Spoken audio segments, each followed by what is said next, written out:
आखिर ये सुबोध कुमार सिंह कौन है जिन पर पेपर लीक मामले में गाज गिर चुकी है। इन्हें आप लोग अपनी स्क्रीन पर भी देख रहे होंगे। इनके बारे में जानते हैं हम लोग। और अभी इस समय आप देख रहे हैं कि नीट एग्जाम को लेकर काफी बवाल भी हो रहा है। नेट एग्जाम रद्द कर दिए गए। तो देखिए, अगर सुबोध सिंह की बात करें तो पिछले साल 11 जून की रात जब खत्म होने को थी, उस समय देश के कुछ शीर्ष नौकरशाहों की नियुक्ति का आदेश जारी किया गया था। और छुट्टी वाले दिन और वो भी देर रात गए जारी हुए इस नियुक्ति आदेश की छत्तीसगढ़ में खूब चर्चा थी। असल में इस आदेश में भारतीय प्रशासनिक सेवा के अधिकारी सुबोध कुमार सिंह का नाम भी शामिल था, और जिन्हें खाद्य एवं सार्वजनिक वितरण विभाग में अतिरिक्त सचिव के पद से हटाकर राष्ट्रीय परीक्षा एजेंसी का महानिदेशक नियुक्त किया गया था। और देखिए, एनटीए की स्थापना 2017 में हुई थी, निष्पक्ष परीक्षाएं करवाने के लिए एक तरह से। और छत्तीसगढ़ के एक वरिष्ठ नौकरशाह कहते हैं कि ठीक साल भर बाद शनिवार की रात सुबोध कुमार सिंह को जिस तरह से उनके पद से हटाया गया है, इसकी उम्मीद हम लोगों को नहीं थी। ऐसा लगता है कि डैमेज कंट्रोल करने के लिए सुबोध कुमार सिंह जैसे काबिल अफसर को निशाना बनाया गया है। छत्तीसगढ़ में रहते हुए भी लगभग निर्विवाद अफसरों में से रहे हैं। देश भर में नीट यूजी और यूजीसी नेट परीक्षा के पेपर लीक मामले को लेकर चल रहे विवाद के बीच केंद्र सरकार ने नेशनल टेस्टिंग एजेंसी के महानिदेशक सुबोध कुमार को पद से हटा दिया है। उनकी जगह प्रदीप सिंह खरोला को नया महानिदेशक बनाया गया है। बहुत सारे लोग कह रहे हैं कि लीपापोती की जा रही है। और हालांकि इन परीक्षा लीक के मामले में एनटीए चेयरमैन प्रदीप कुमार जोशी की भूमिका पर भी कांग्रेस ने सवाल उठाए हैं।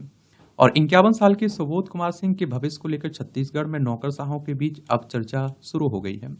असल में पिछले साल दिसंबर में राज्य में भाजपा सरकार की वापसी के साथ ही उनके भी छत्तीसगढ़ लौटने की चर्चा शुरू हो चुकी है। नौकरशाहों का एक बड़ा वर्ग मानकर चल रहा था कि वे जल्द ही छत्तीसगढ़ लौट सकते हैं, उन्हें छत्तीसगढ़ में महत्वपूर्ण जिम्मेदारी सौंपी जा सकती है। लेकिन फिलहाल इन अटकलों पर विराम लग गया है। शिक्षक पिता का मेधावी बेटा। उत्तर प्रदेश के कानपुर के रहने वाले सुबोध कुमार सिंह के पिता एक प्राथमिक विद्यालय के शिक्षक थे। सुबोध सिंह के परिजन बताते हैं कि उनके शिक्षक पिता ने शुरू से ही सुबोध को बड़े सपने दिखाए, उन सपनों को पूरा करने का रास्ता भी दिखाया। पढ़ने लिखने में मेधावी सुबोध ने आईआईटी रुड़की से इलेक्ट्रिकल इंजीनियरिंग में डिस्ट्रैक्शन के साथ बीई की डिग्री ली और फिर वहीं से एमई किया। और दोनों ही परीक्षाएं प्रथम श्रेणी में पास होने के बाद उन्होंने Indira Gandhi national open university से बिजनेस एडमिनिस्ट्रेशन में एमबीए भी किया। और 1997 में भारतीय प्रशासनिक सेवा में चयन के बाद 1998 में उनकी पहली नियुक्ति असिस्टेंट कलेक्टर के तौर पर अविभाजित मध्य प्रदेश के मंडला में हुई थी। आप सभी जानते हैं कि सन 2000 तक जो छत्तीसगढ़ है, ये वर्तमान में मध्य प्रदेश का हिस्सा हुआ करता था, और क्षेत्रफल में सबसे बड़ा राज्य हुआ करता था उस समय मध्य प्रदेश। अब तो आप देखते हैं कि राजस्थान दूसरे पर मध्य प्रदेश का नंबर आता है। और जनवरी 2000 से दिसंबर 2000 तक उन्होंने छत्तीसगढ़ के कोरिया जिले में बतौर एडीओ काम किया, और यही वह दौर था जब नवंबर 2000 में छत्तीसगढ़ अलग राज्य बना था। तत्कालीन मुख्यमंत्री अजीत जोगी ने युवा अफसरों को आदिवासी बहुल इलाकों में तैनात कराना शुरू किया, और राज्य बनने के 2 महीने के भीतर ही सुबोध कुमार सिंह को जिला पंचायत बस्तर के मुख्य कार्यपालक अधिकारी की जिम्मेदारी सौंपी गई। इसी दौरान रोजगार गारंटी योजना में देश में सबसे बेहतर काम करने के लिए 2002 में उन्हें केंद्र सरकार ने पुरस्कृत भी किया। 2002 में ही उन्हें पहली बार रायगढ़ जिले का कलेक्टर बनाया गया। राज्य सरकार में ताकतवर अफसर रहे हैं। राज्य सरकार के अलग अलग विभागों में थोड़े थोड़े समय तक काम करने के बाद 2005 में उन्हें राजधानी रायपुर का कलेक्टर बनाया गया। राज्य के दूसरे महत्वपूर्ण जिले बिलासपुर के कलेक्टर की भी जिम्मेदारी उन्हें 1.5 साल तक निभाई। 2008 में उन्हें फिर से रायपुर का कलेक्टर बना दिया गया।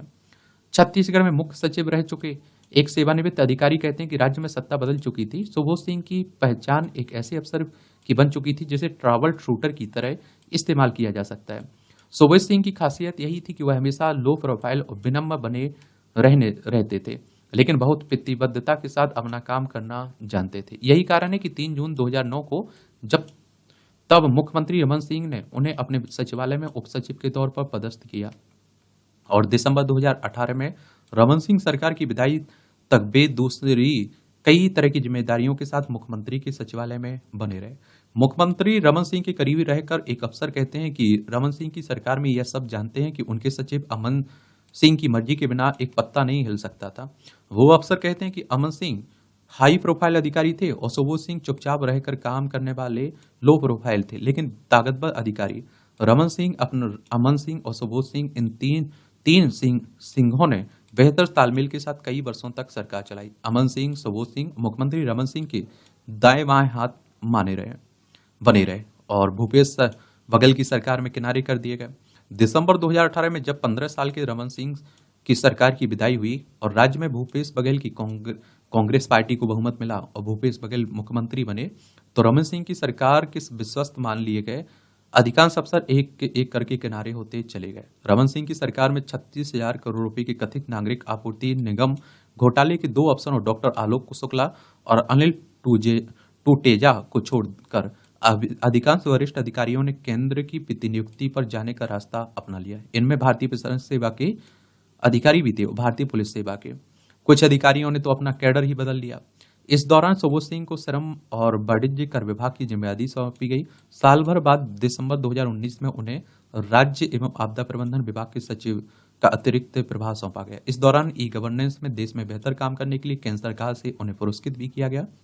रायपुर में एक टीवी चैनल के संपादक आशीष तिवारी कहते हैं कि राज्य सरकार चाहती थी कि सुबोध सिंह राज्य में बने रहें और उन्हें कुछ गंभीर जिम्मेदारी भी दी जाए, लेकिन उन्होंने केंद्रीय प्रतिनियुक्ति पर जाना बेहतर समझा।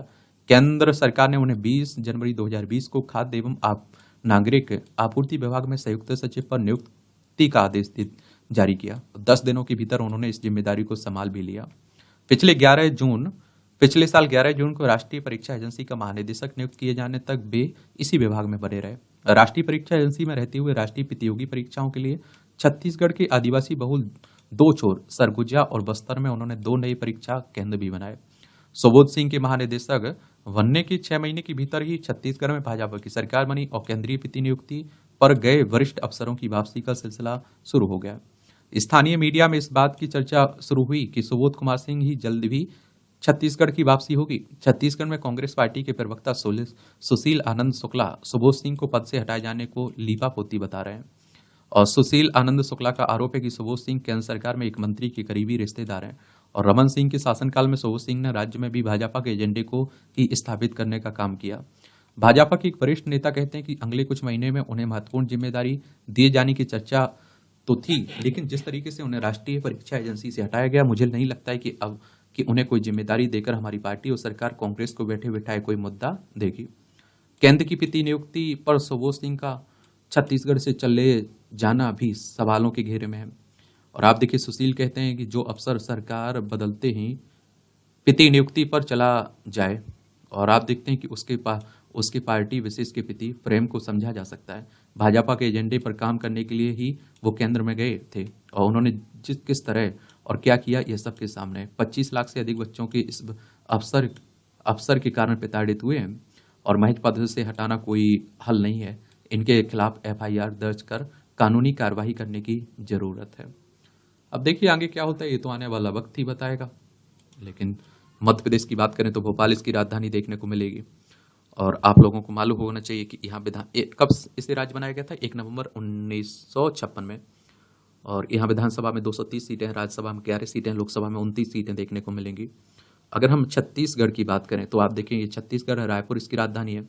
इसकी सीमा महाराष्ट्र, तेलंगाना, आंध्र प्रदेश, उड़ीसा, झारखंड, बिहार से लगती है, मध्य प्रदेश से लगती है।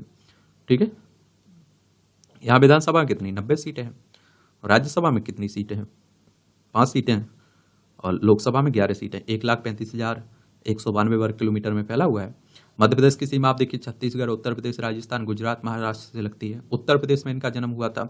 उत्तर प्रदेश की देख लीजिए, लखनऊ इसकी राजधानी। इसकी अंतर्राष्ट्रीय सीमा नेपाल से लगती राज्यों में बिहार हो गया, झारखंड, छत्तीसगढ़, मध्य प्रदेश, राजस्थान, हरियाणा, हिमाचल प्रदेश, उत्तराखंड और दिल्ली। 8 राज्यों से लगती है और एक केंद्र शासित प्रदेश से लगती है। सबसे ज्यादा राज्यों से अगर राज्य की सीमा लगती है तो वो है आपका उत्तर प्रदेश। यहाँ अब राजनीति की दृष्टि से भी काफी महत्वपूर्ण है।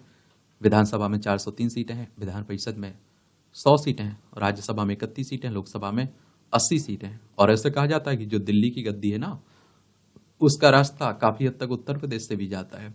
और अधिकतर प्रधानमंत्रियों को देखिए आप लोग उत्तर प्रदेश से ही निकल के आए हुए हैं। पहले प्रधानमंत्री पंडित जवाहरलाल नेहरू की बात कर लीजिए या मोदी जी की बात कर लीजिए, बनारस से चुनकर आते हैं ना। और भी देख लीजिए, इंदिरा गांधी को देख लीजिए आप लोग।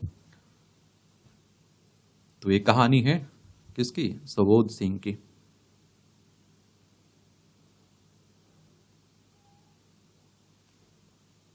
क्या नाम है इनका पूरा? सुबोध कुमार सिंह।